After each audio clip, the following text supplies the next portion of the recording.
Hello again, my crypto journey. Are you a trader? Are you an investor? Are you a mix of both?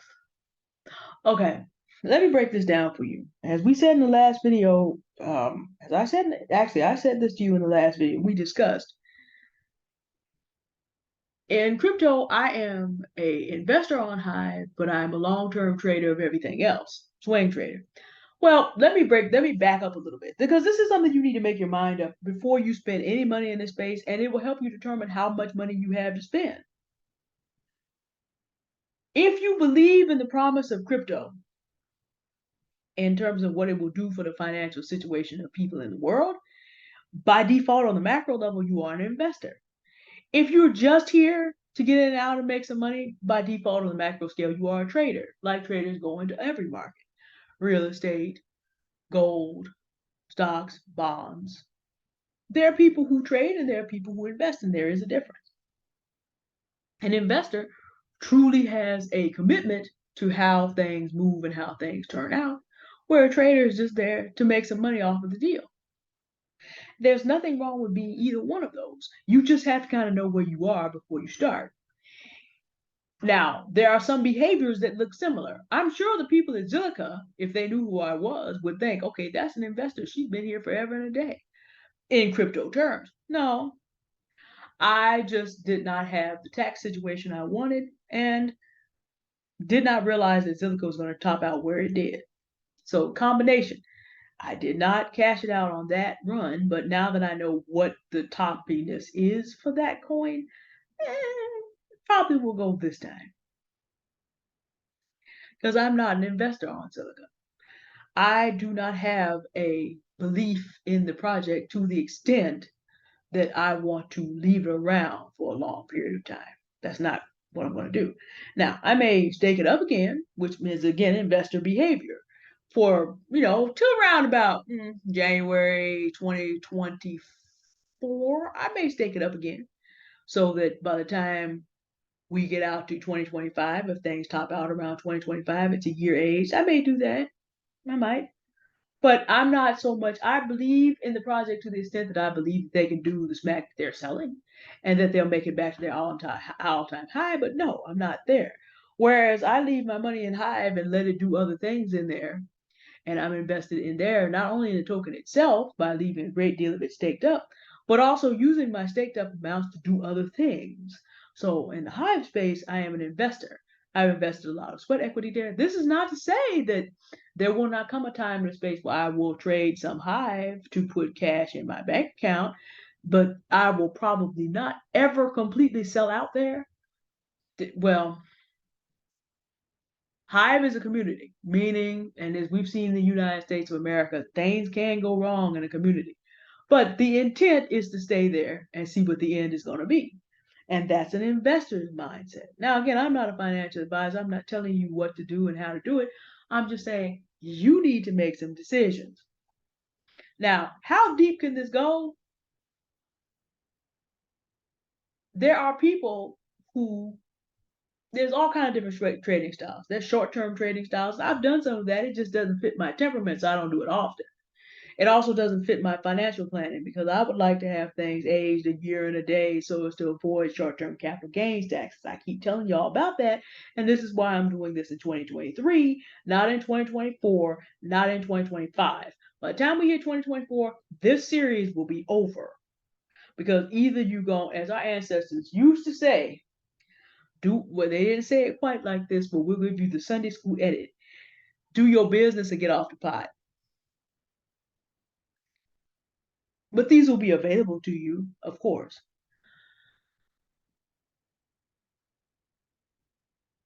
When you research a project, there's two different levels of looking at things. And because there's all different kind of time scales. For people who are day traders do not give two dead flies about any of this. Day traders want to look at the chart. This is the chart from Bittrex, the old school platform that I use to have a look at Bitcoin. There are other ones out there that are bigger, badder, bolder, and meaner, but I'm just kind of a fundamental person. This is what I do. This chart is set up for days, whereby you can see what Bitcoin did every day. So we know that this candle represents what Bitcoin did on the 30th of January, and this candle represents what it did on the 1st of February, and this candle represents what it is doing in the early part of February 6th today. So this candle is not closed, it's not complete yet. And from this candle, if I were a trader, I would have been looking for indications all the way back here at the very beginning of January. Okay, I'm starting to see more green candles than red back here. And there are some technical indicators to look at, which I'm not going to go in now. So what you're trying to do is make a good position. Because obviously, if you had made it in here, by the way, that particular thing, if you can see it, that's what's called a spinning top. And a spinning top indicates a change in direction. So whereas it's been down here for a long time, it's doing a lot of red, there are a lot of red candles in here. When you see a spinning top, it's generally about to change direction. So if I was a trader looking to make a quick move, I would have piled a whole bunch of money down here around the 8th, 7th, 8th, or the 9th, and then probably topped out somewhere maybe with this big candle on the 20th, or maybe this big candle on the 29th. And I can show you, but I won't today, some technical indicators that would have suggested to me that it was time to leave. And if you look, there are a whole bunch of little spinning tops in here again, as the coin may be changing direction. There's a whole bunch of them in here. So having seen that as a fairly experienced person in the crypto market, I probably would have taken money out here, here, and here, and not chosen to ride this back down. But if you look at today, we just started, we have another spinning top. So it's going down, but there's a spinning top. That's a wick at the top and a wick at the bottom. In other words, the bears and the bulls are really fighting each other. So somebody is sitting there today trying to figure out, okay, is there money to be made on a trade right now? There are multiple kinds of trades. Okay, this is stuff you do day by day. Let's say you want to do something crazier. Bitcoin will let you figure out what to do minute by minute. Some people are out here day trading, meaning they make decisions based minute by minute. They're literally sitting up here looking at this thing. But if things are basically going sideways, this is not easy to do because you're basically just going up and down and up and down and up and down. But you can tell the general direction of Bitcoin is up because most of them are green. In the past minute, most of the movement has been upward because most of those are green. You can also look at Bitcoin by the hour. Some people are down here trading all the way down to the minute and the hour. Now, personally,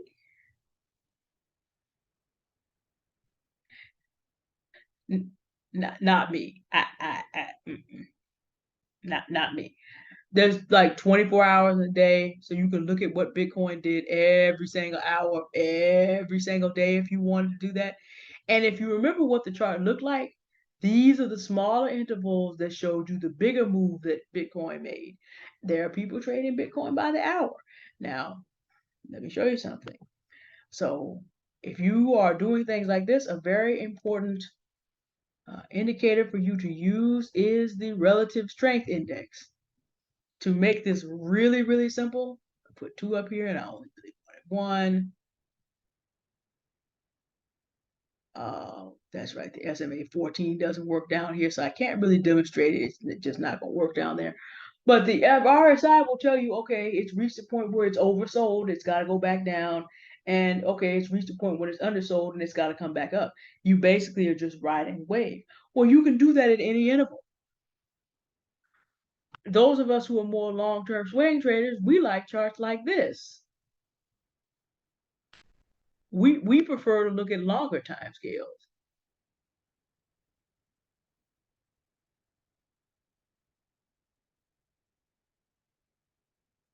It's got a load, but it's going to the time scale by the month.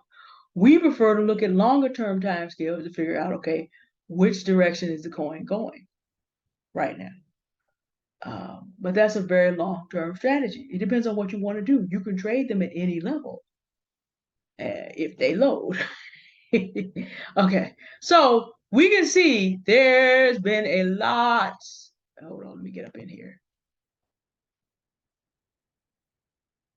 There has been a lot of volatility. But if you look at this one, and of course it's gone way above $24,000, it was a massive pump and it's come all the way back down. But if you look at it, it looks like on the month chart for those of us who are long-term swing traders that the bottom came in at 16,000 and that it is now on its way back up. And you can see this on the month time scale. So you can make trades based on any time scale that you like, but these are just questions of when do I get in to make some money? There are all kinds of technical indicators that will help you do this because this is how we're looking at what time scale do we need in order to be able to maximize the amount of money that we're about to make. If that is your mindset, you are a trader. If you are an investor in Bitcoin, it may be because you believe that Bitcoin is the only safe money available beside gold. Because Bitcoin has value because it's a hard money token. It's going to have value. It's not going to inflate. It's also available to everybody. It's not controlled by central banks, and it will be here when fiat currencies collapse. And in some countries, that has actually become the case. Bitcoin is more exchangeable and more usable. Even Hive has achieved this in Sucre State in Venezuela. Businesses are beginning to accept Hive along with Bitcoin to do business because it actually has more value than their fiat currency. So yes, it can happen. So some people are Bitcoin investors. I actually am pretty much a Bitcoin investor. Just because if you're a passport bro, let me give you a quick tip, okay? There are families traveling the world on Bitcoin alone because it is exchangeable to many, many, many, many, many, many currencies.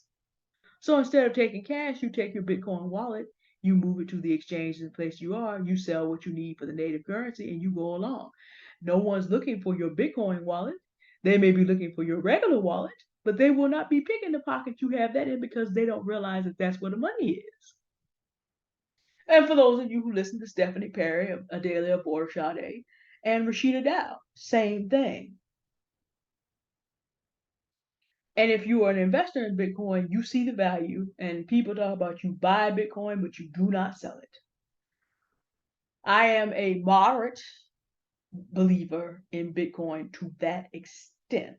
I have a very small amount of it, not a huge amount, but I have an amount of it. And as expensive as Bitcoin is, it takes me a long time to build it up. I prefer altcoins because they are more easy to use in terms of trading, but I'll take some of those and turn them into Bitcoin just on GP from time to time because Bitcoin holds its value better than altcoins do. And this is the thing, if you like altcoins, you are more likely to have more of a trading strategy because they are just, unless you really believe in a project. Like I really believe in Hive, but they are just whoop, whoop. I mean, they can lose 90 to 95% of their value. So in a bear market. So unless you really believe in the project, altcoins are better in general for trading. And I know that I have offended so many different communities of people that believe in their altcoin. I understand. But if your style is more trading, then there are more opportunities in altcoins.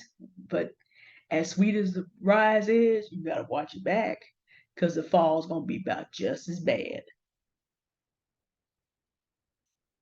Altcoins are where you find the new cryptocurrencies because everything not Bitcoin is an altcoin. So if you're going to find new currencies and ride them all the way up, you're going to be in altcoins. And you may find one that you believe in. So because Steem and Hive split, I ended up being on, and I never had a chance to believe in Steem. And that'll be the next video. Different, probably not this week, probably next week. I didn't so much believe in Steem except I believed in the one who guided me there. And every day I was discouraged and upset by first how hard it was to start and then how things began to go. There was a lot that happened and I kept saying, okay, Lord, you brought me here, so I'm gonna stay. I believe in you.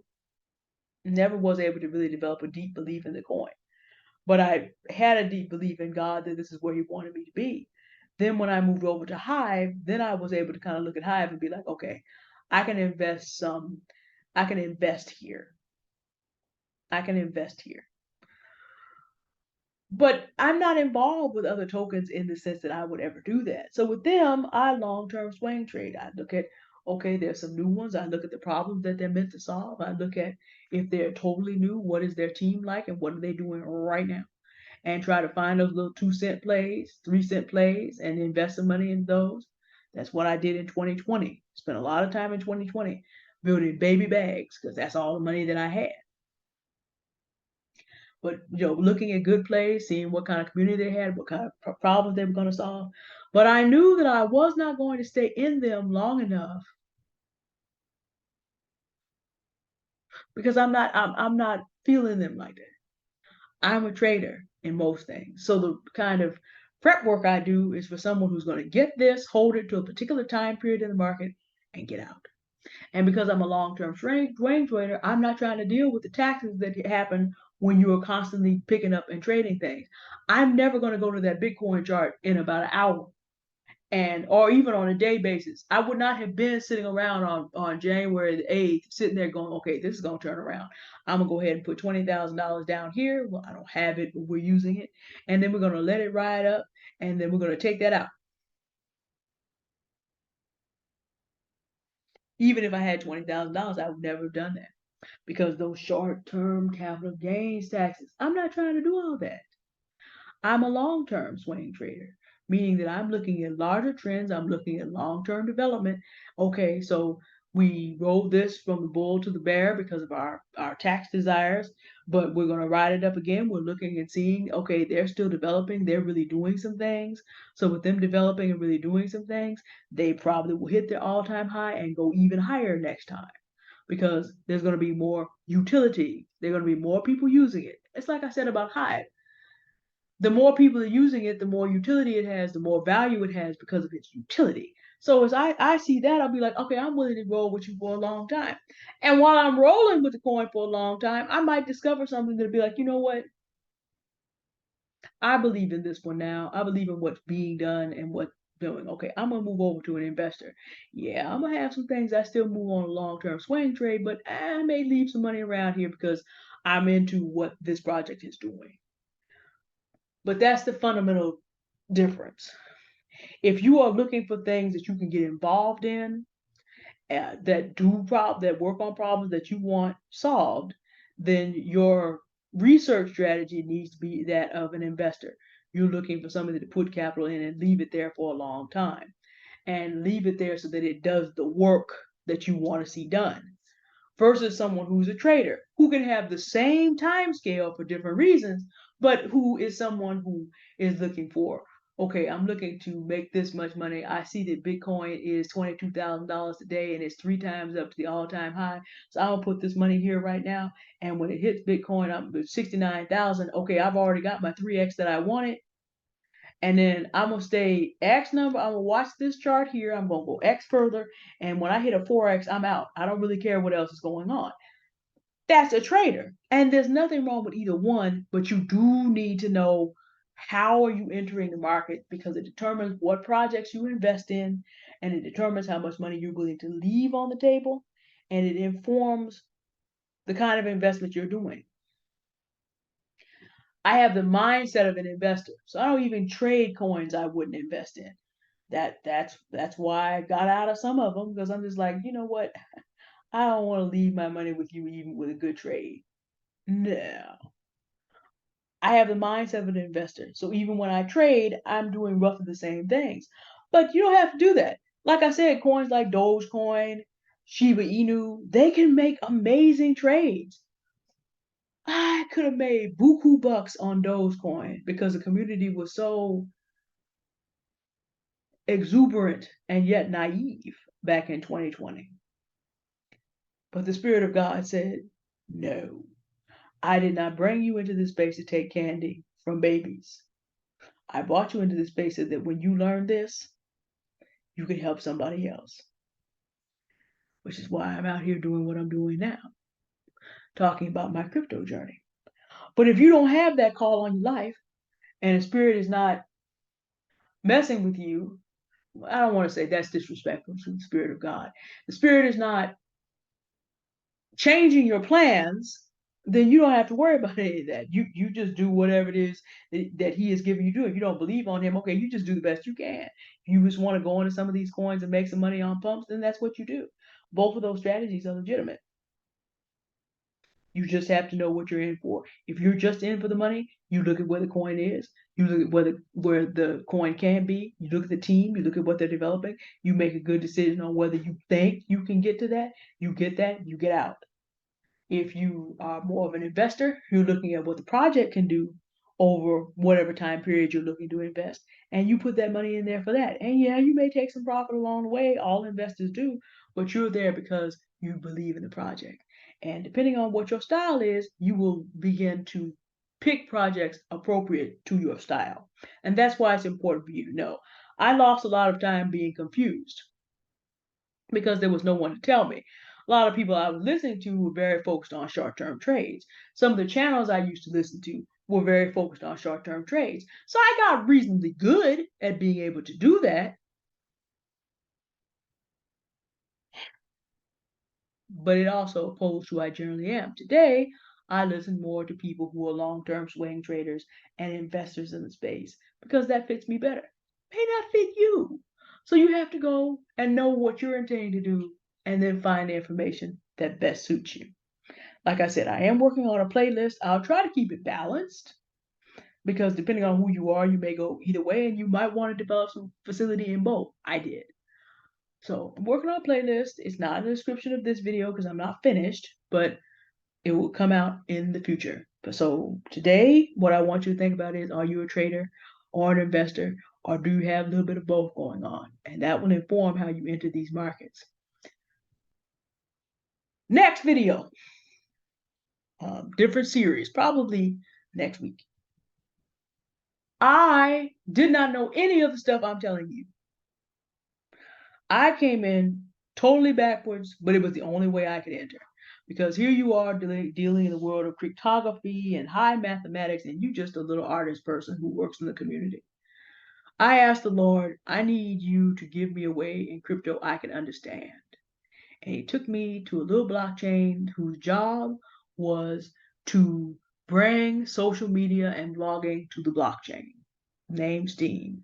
And eventually, Steem forked or split and became Hive. And that is how I started.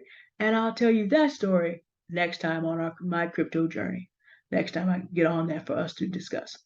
All right, y'all have a good day now. Thank you for listening. Goodbye.